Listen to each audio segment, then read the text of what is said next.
এর চেয়ে ভালো চয়েস তার হতে পারে না।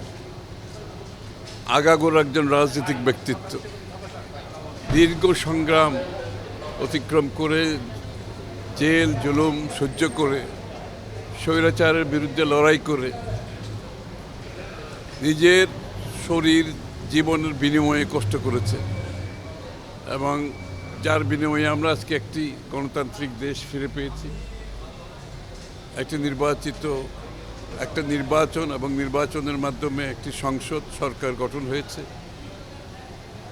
অতি প্রত্যাশিত এই বিষয়ে তার ভূমিকা অগ্রভাগে ছিল, এটা আমরা সবাই জানি। এবং একজন সৎযোগ্য মানুষ। সুতরাং আমি আনন্দিত যে আজকে এরকম একটি মানুষ প্রেসিডেন্টের চেয়ারকে অলঙ্কৃত করতে যাচ্ছে এবং নির্বাচন হচ্ছে।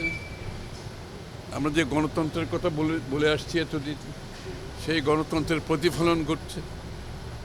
বাংলাদেশে কবে সত্যিকার অর্থে প্রেসিডেন্ট নির্বাচন হয়েছে আমার মনে হয় জনগণ ভুলেই গেছে।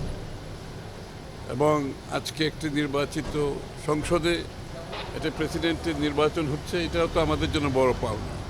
এবং এই ধারা আমাদেরকে গণতান্ত্রিক ধারা, যার জন্য আমরা লড়েছি, কষ্ট করেছি, জনগণ প্রাণ দিয়েছে, ত্যাগ স্বীকার করেছে, নির্যাতিত হয়েছে, এই ধারাকে আমরা অব্যাহত রাখতে হবে। যে গণতন্ত্রের জন্য আমরা সবাই মিলে লড়েছি, এটাকে অব্যাহত রাখতে হবে। গণতন্ত্রের সংস্কৃতি অব্যাহত রাখতে হবে। এটা যদি অব্যাহত থাকে, ইনশাল্লাহ যে বাংলাদেশ গড়ার প্রত্যয় আমাদের মাননীয় প্রধানমন্ত্রী নিয়েছেন, সবাই মিলে আমরা সেই বাংলাদেশ গড়তে পারবো আগামী। নতুন রাষ্ট্রপতির কাছে আসলে সামনের দিনের প্রত্যাশা কি থাকবে?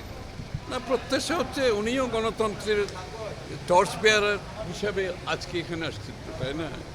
এবং সেই গণতন্ত্র যাতে অব্যাহত থাকে, সেখানে ওনার ভূমিকা বিগত দিনে যা ছিল এখনও তাই থাকবে।